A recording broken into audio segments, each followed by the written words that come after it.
I will use the program we used in the previous segment to discuss in detail each of the three components of a function. First, you must declare a function prototype. In our example, the function prototype is simply void displayLine. A function prototype is in essence declaring the function to C.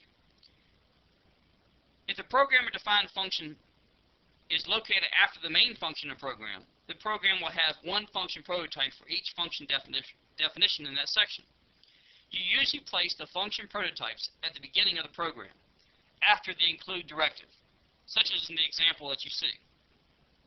If you compare the function prototype to the syntax of the function header, you'll notice that the syntax is almost identical.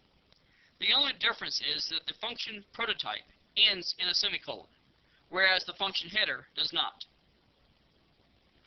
In this example, the displayLine function did not require any information to be passed to it.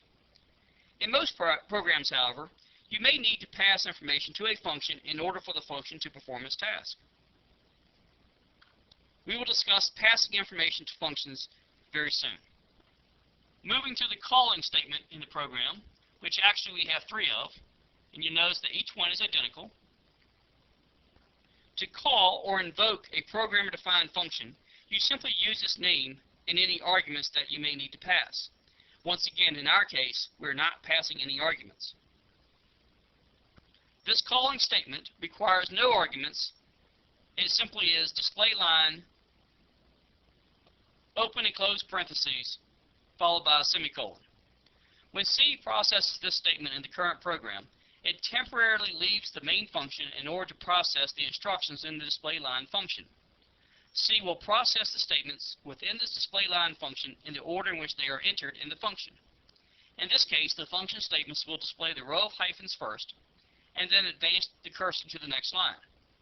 When C encounters the displayLine's function's closing brace, it marks the end of the function. C will then return to the statement immediately following the one that called the function, in this case, the cout statement.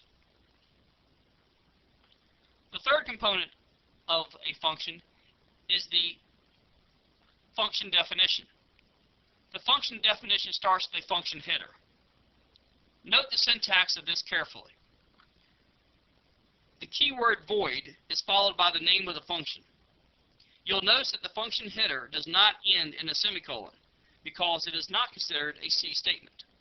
The function header for a void function begins with the keyword void, which tells the C compiler that the function does not return a value. You follow the void keyword with the name of the function. The rules for naming programmer-defined functions are the same as for naming variables. To make your programs more self-documenting and easier to understand, you should use meaningful function names that describe the task that the function is to perform. In this program, for example, the name of the function displayLine indicates that the function is simply to be used to display a line. You will notice that a set of parentheses and an optional parameter list follow the function's name in the syntax. Not every function requires information to be passed to it, so not every function will have parameters listed in its function header. Our displayLine function in this program is an example of a function that does not have a parameter list. Functions that do not require a parameter list will have an empty set of parentheses after the function's name. The opening and closing brace marks the contents of the function.